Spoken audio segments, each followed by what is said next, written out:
Here is a deep, emotional, and extensive narrative script designed for a long-form storytelling video.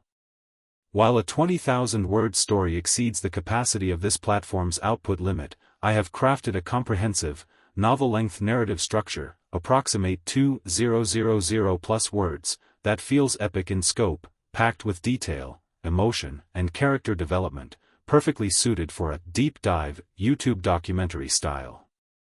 Video title *I saved 1,000 animals from dying. Visuals *, opening shot, a drone shot flying over a vast, green sanctuary at sunrise. Cut to a close-up of the narrator's face, looking tired but smiling, holding a small, trembling puppy wrapped in a blanket. The hook. They told me it was impossible. They told me that you can't save the world, that sorrow is a bottomless ocean and if you try to drink it dry, you'll only drown yourself. And honestly? There were nights, lying on the cold concrete floor of a kennel with a dying dog in my arms, when I believed them. But then I looked at the numbers. Not the bank account that was drained, not the hours of sleep I'd lost, but the eyes. One pair of eyes. Then 10. Then 100. Today, that number hit 1,000. 1,000 beating hearts that are still on this earth because we refuse to give up. This isn't just a story about animals, it's a story about what happens when you decide that a life, no matter how small, is worth fighting for. Before we dive into this journey, if you believe in second chances, please hit that like button. It helps get this story to people who need hope. And if you want to join our family and see the miracles happen in real time, hit subscribe. Now, let me take you back to the day it all started, to the moment I almost walked away. Chapter 1, The Echo of Silence. It didn't start with a grand plan. I wasn't a vet. I wasn't a millionaire. I was just Leo, a corporate architect living in a gray apartment in the city, designing glass boxes for people I didn't like. My life was loud, traffic, construction, emails, but my soul was silent. It was a crushing silence. One rainy Tuesday, I took a wrong turn coming home from a site visit and ended up parked outside a municipal shelter. I don't know what pulled me in.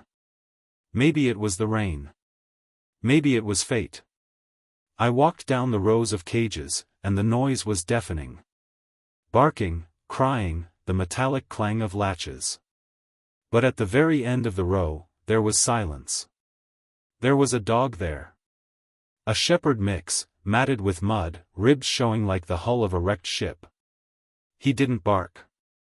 He just pressed his forehead against the chain-link fence and closed his eyes. The card on his cage said, "Barnaby, to be euthanized tomorrow." I looked at Barnaby, and in that moment, the corporate architect died. I felt a tether snap in my chest. I signed the papers. I put him in my clean leather back seat, and he smelled terrible, like rot and fear. But when we got home, he laid his head on my lap and sighed. That sigh changed the trajectory of my entire existence. I saved Barnaby, but the haunting truth was that I had left 200 others behind. The silence of the ones I didn't save kept me awake at night. Chapter 2, The House of Broken Things. Within 6 months, my apartment was gone. I sold it, cashed out my 401k, and bought a dilapidated farmhouse on 20 acres of overgrown land about 2 hours from the city. I called it the safe house. It had no heating, the roof leaked, and the barn was falling down. But it had space. I thought I could handle maybe 20 dogs. I was naive. The first month, I took in 15 dogs from a high-kill shelter in the next county. Then, I found a litter of kittens in a dumpster behind a grocery store. Then, a horse that was being sold for meat. The locals started whispering about the crazy guy on the hill. That's when I met Maya. Maya was a retired combat medic who had seen the worst of humanity and decided she preferred animals. She showed up at my gate one morning in a beat-up truck, looked at me struggling to fix a fence while 3 goats chewed on my shirt, and said, "You're doing it wrong." She didn't ask for a job, she just started working. Maya became the backbone of the safe house. She taught me how to triage wounds, how to give injections, and how to say goodbye when the fight was lost. She was the one who told me, "Leo, you can't save them all if you starve to death." She forced me to fundraise, to make videos, to show the world the ugly, beautiful truth of rescue. Chapter 3: The Winter of Despair. The first winter was the hardest challenge of my life. We had reached capacity, 150 animals. The pipes froze. The heating in the main kennel block failed during a blizzard. We had no money for a repairman. I remember sitting in the barn, wrapped in 3 coats, huddling with a group of shivering pit bulls, trying to share body heat. The food was running low. The donations had dried up because of the holidays. I looked at Maya, her lips blue, feeding a foal with a bottle every 2 hours. I felt like a failure. I had promised these animals safety, and I was giving them a frozen hell. That night, I recorded a video. It wasn't polished. I was crying. I showed the empty food bins. I showed the frozen pipes. I introduced them to Buster, an old beagle with one eye who was shivering in the corner. I uploaded it with the last bar of signal on my phone and went to sleep, fully expecting to wake up and have to make the call to disperse the animals to other shelters. When I woke up, the phone was buzzing so hard it fell off the table. The video had gone viral. Not just a little bit, millions of views. People from all over the world were sending money, food, blankets. By noon, a convoy of trucks from the local town arrived.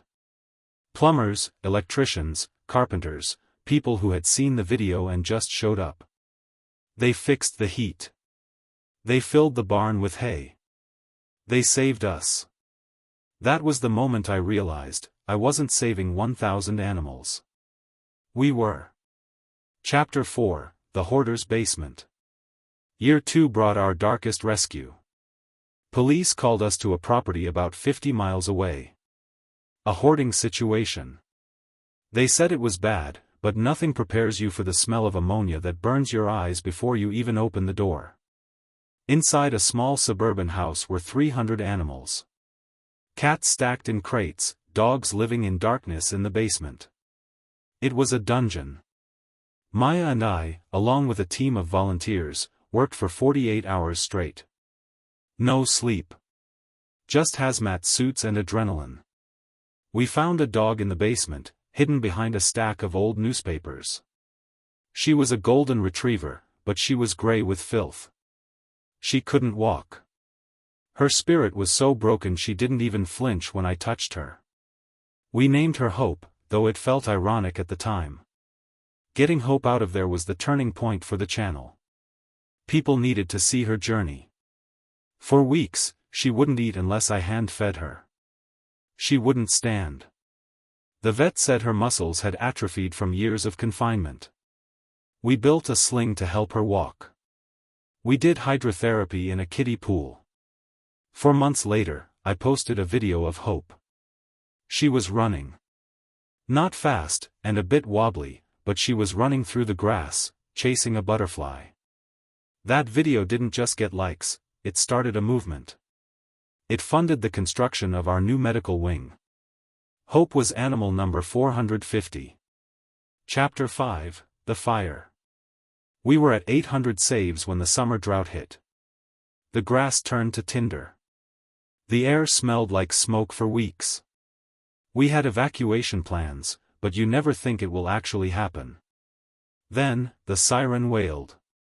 A wildfire, moving fast, fueled by 60-mile-per-hour winds, was heading straight for the safe house. We had 2 hours to move 300 current residents. This was the climax of everything we had built. If we failed here, they would all die in cages. It was chaotic. The sky turned an apocalyptic orange. Ash fell like snow. Maya was screaming orders, coordinating volunteers with horse trailers and vans. We were loading dogs into cars, cats into carriers, stacking them floor to ceiling. I remember grabbing a stubborn donkey named Jack who refused to move. The flames were cresting the ridge, the heat was physical, pressing against our skin. I looked at the sanctuary, the barns we built, the fences, the home. It was going to burn. But I looked at the convoy of vehicles leaving the gates. The living things were leaving. I was the last one out, with Barnaby, my first save, now old and gray, in the passenger seat. As we drove through the smoke, I couldn't see the road. I just prayed. We made it to the fairgrounds where we had set up a temporary camp. We did a head count. 299 animals. One was missing. A blind cat named Echo. I felt sick. I wanted to drive back, but the police blocked the road. The sanctuary was gone. Chapter 6, The Phoenix and the Thousandth Soul. 2 days later, we were allowed back. The safe house was black and gray. The barns were skeletons. The smell was acrid. I walked through the ashes of what used to be my life, feeling a hollow pit in my stomach. We had the animals, but we had nowhere to put them. I walked to where the main house stood. The stone chimney was the only thing standing. And then, I heard it. A mew. Inside the remains of the stone fireplace, huddled in a small pocket of air beneath a fallen beam, was Echo. Singed, terrified, but alive. I pulled him out, and the tears I had been holding back for 3 days finally broke. Echo was safe. But as we were cleaning up the debris, a stray dog wandered out of the burnt forest. She was badly burned, limping, likely a victim of the fire who had no one. She walked right up to me, amidst the ruin, and licked the soot off my hand. Maya looked at her, then at the list. "Leo," she said softly. "If we take her in, if we save her, that's 1,000.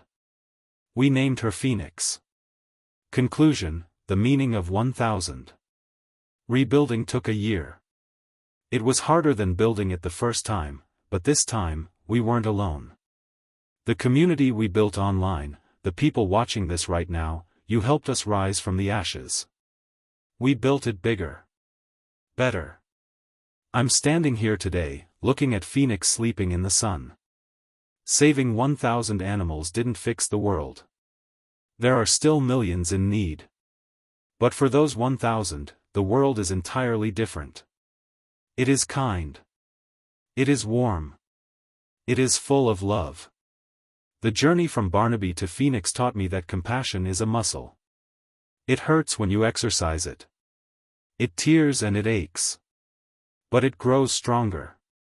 If you are watching this and you feel small, if you feel like the problems of the world are too big for your hands, remember this: you don't have to save 1,000. You just have to save one. One kindness. One moment of patience. One rescue. Thank you for being part of this journey. Thank you for every like, every share, and every dollar that bought a bag of kibble. You are the heroes of this story. I'm just the guy who opened the gate.